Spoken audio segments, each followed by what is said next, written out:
ایران کے لیے ایک نیا مسئلہ پیدا ہو گیا ہے۔ مغربی ذرائع کہتے یہ ہیں کہ یوکرین کا وہ مسافر طیارہ جو کہ تہران میں اب سے چند روز قبل گرا تھا، اس وقت جبکہ ایران اور امریکہ کی ٹینشن اپنے عروج پر تھی، وہ ہو سکتا ہے کہ دراصل ایران کی فوج کی کسی غلطی سے جس نے کہ ایک میزائل فائر کیا تھا وہ وجہ بنی جس کی وجہ سے یہ طیارہ گرا اور اس سے ایک فضائی حادثہ ہوا جو کہ حالیہ دنوں میں ایویشن انڈسٹری کا ایک بہت بڑا حادثہ ہے۔ یوکرین کی پرواز PS752 تہران سے یوکرین جاری تھی جس میں 176 مسافر سوار تھے جو سب کے سب اس واقعے میں مارے گئے۔ تہران سے یوکرین کے دارالحکومت کیف جانے والے اس طیارے میں 168 مسافر تھے اور جس میں عملے کے 9 افراد بھی شامل تھے اور اس میں سب سے زیادہ خیر ایرانی پیسنجرز تھے 82 یوکرینین اور 11 سویڈز اس میں شامل تھے، یعنی کہ یورپین پیسنجرز تھے اور سب سے زیادہ غیر ملکی پیسنجر جو تھے وہ کینیڈین پیسنجرز تھے۔ اس معاملے کی سب سے اہم خبر کل کینیڈا کے پرائم منسٹر جسٹن ٹروڈو نے دی جب انہوں نے باقاعدہ میڈیا سے بات کرتے ہوئے اس شک کا اظہار کیا کہ دراصل یہ ایران میں ہونے والی ایک فوجی کارروائی تھی جس کے نتیجے میں یوکرین کا یہ جہاز گرا اور جس میں 176 افراد کی ہلاکت ہوئی۔ We have intelligence from multiple sources, including our allies and our own intelligence. The evidence indicates that the plane was shot down by an Iranian surface-to-air missile. This may well have been unintentional. This new information reinforces the need for a thorough investigation into this matter. Canada is working with its allies to ensure that a thorough and credible investigation is conducted to determine the causes of this fatal crash. It is now more important than ever that we know exactly how such a tragedy could have happened. The families of the victims and all Canadians want answers. I want answers. That means closure, transparency, accountability, and justice. And this government will not rest until we get that. اس الزام کو آج مغربی intelligence ذرائع تمام دنیا میں پھیلاتے رہے ہیں اور اس کے ثبوت کے طور پہ کچھ ویڈیوز کچھ اور دوسرے شواہد جو ہیں وہ ہم نے عالمی میڈیا میں دیکھے ہیں۔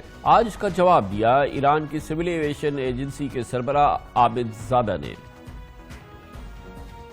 سازمان اقوام کشوری اجازه نداره گمان زنی کنه، باید مطمئن بشه ایرانی سول ایویشن کو اندازے لگانے کی اجازت نہیں، جو ہم کہیں ہمیں اس کا پورا یقین ہونا چاہیے۔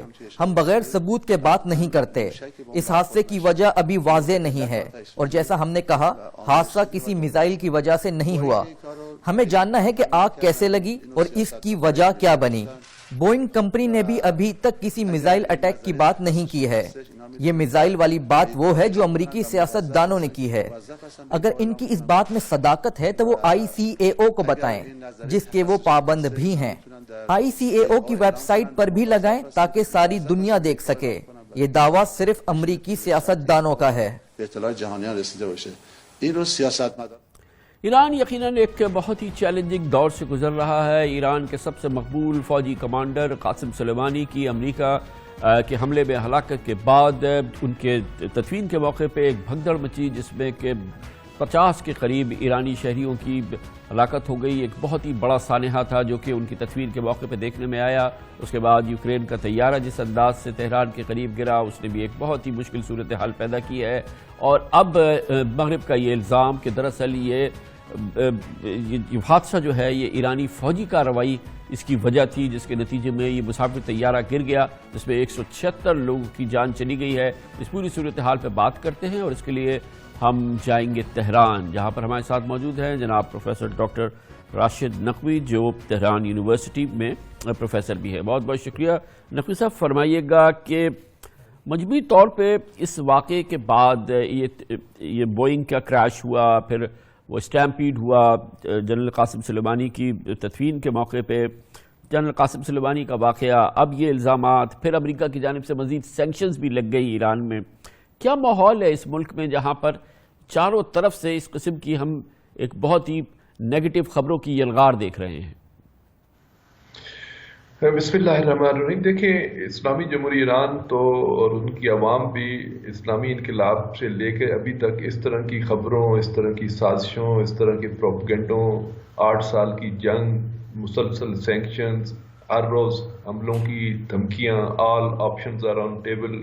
اوباما صاحب بھی کہتے چلے گئے اور ٹرمپ صاحب بھی یہ کہتے ہیں، اس سے پہلے والے بھی اسی طرح کی. تو ایرانی قوم تو میں سمجھتا ہوں جو ہم لوگ یہاں پہ دیکھتے ہیں اس طرح کی دھمکیوں کی تو عادی ہو چکی ہے. سینکشنز بھی اب آخری حدود کو چھو رہی ہیں، اس پہ بھی کوئی ایرانی عوام اب سینکشنز بھی کوئی ریسپانس نہیں دیتے ایسے کہ کوئی ایک ایشو ان کے لیے بن جائے.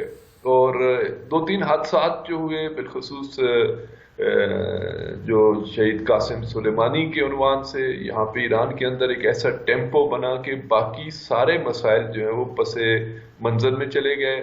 اس سے پہلے ایک پیٹرول کی قیمتوں کے عنوان سے ایک عوامی ایک رجحان بنا تھا، وہ 1-2 دن چلا، لیکن میڈیا کے اندر ہلکی پھلکی خبریں چل رہی تھی اس کی. لیکن جب یہ سانحہ ہوا تو اس کے بعد تمام معاملات، حتیٰ اس دن یوکرین کا جو طیارہ کریش ہوا تو وہ بھی خبر اور انداز سے ہائی لائٹ نہیں ہو سکی یہاں کی میڈیا میں بھی، اور عوام میں سب کی توجہ اس وقت بھی جو ہے وہ قاسم سلیمانی جنرل کے جو مختلف تقریبات چل رہی تھیں ان کے جنازے کے بعد، اور مختلف چونکہ یہاں پہ